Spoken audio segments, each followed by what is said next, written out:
கிறிஸ்துவில் பிரியமான சகோதர சகோதரிகளே, இன்று திருச்சபை மரிய மக்தலாவின் திருவிழாவை கொண்டாடுகிறது. யார் இந்த மரிய மக்தலான்? கலிலேயா கடற்கரையோரம் இருக்கும் மக்தலா என்ற ஊரில் வாழ்ந்தவர். 7 பேய்களால் பீடிக்கப்பட்டு இயேசுவால் குணம் பெற்றவர்.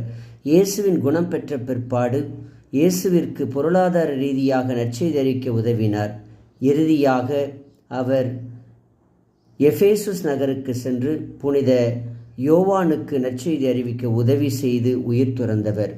இன்றைய நற்செய்தி அருளப்பர் நற்செய்தி 20ஆம் அதிகாரம் 1 வசனம் மீண்டும் 11 to 18 வரையிலே இயேசுவின் நற்செய்தியாளர் யோவான் நற்செய்தியாளர் உயிர்த்த இயேசுவை முதலாக நேரடியாக கல்லறையில் கண்டவர் மரிய மக்தலா என்று சான்று பகருகிறார்.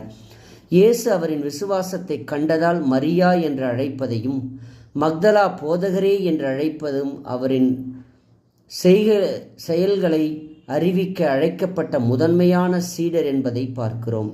சென்று என் சகோதரிடம் சொல், நான் உயிர்த்து விட்டேன் என்று முதல் நற்செய்தியாளராக மாறுகிறார். இங்கே 3 கருத்துக்களை பார்க்கிறோம்.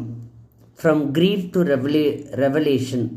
அதிகாலையில் வருத்தத்துடன் தைலம் பூச சென்ற அவர் 2 வானதூதர்களை கண்டும் இறந்த உடலை தேடுகிறார். காரணம், உயிர்த்தெழுதலை அவர் எதிர்பார்க்கவில்லை. எனவேதான் உயிர்த்த இயேசுவை தோட்டக்காரனாக எண்ணுகிறார். மரியா என்றதும் உணர்ந்து கொள்ளுகிறார். 2வது, do not hold on to me now. அப்படி என்றால் தனது மன்னக உறவில் இருந்து மாற்றம் பெற்ற விண்ணக உறவை அடைந்ததை உணர்த்துகிறார்.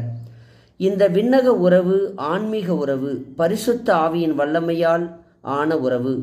மன்னகத்தில் வாழ்பவர்கள் பரிசுத்த ஆவியின் வல்லமை பெற்றாலே விண்ணக இயேசுவை அடைய முடியும் என்பதை இயேசு உணர்த்துகிறார். 3வதாக, அப்பாசல் ஆஃப் தி அப்பாசல்ஸ். அப்போஸ்தலர்களுக்கெல்லாம் அப்போஸ்தலர். சென்று என் சகோதர சகோதரியிடம் சொல், நான் என் தந்தையிடம் செல்கிறேன் என்பதனால் விண்ணக தந்தையும் உறவும் மன்னக உறவும் வேறு என்பதை வெளிப்படுத்துகிறார் இயேசு. நற்செய்தி அறிவிப்பது என்பது ஆண்களுக்கு மட்டுமல்ல, அழைக்கப்பட்ட அப்போஸ்தலர்களுக்கு மட்டுமல்ல, பெண்களுக்கும் இயேசுவோடு இருந்தவர்களுக்கும், ஏன் இன்று திருச்சபை கூறுவது போல ஞானஸ்நானம் பெற்று இயேசுவின் ஆவியால் அபிஷேகம் செய்யப்பட்ட ஒவ்வொருவரும் நற்செய்தி அறிவிக்கக்கூடியவர்கள், அப்போஸ்தலர்கள். இதற்கு முன் உதாரணமாக இருப்பவர்தான் புனித மதலேன் மரியாள். தனது இறுதி காலத்தில் எபேசுஸ் நகரிலே புனித யோவானுக்கு துணை புரிந்து நற்செய்தி அறிவித்து உயிர் துறந்தவர். நாமும் அவ்வாறு வாழும்.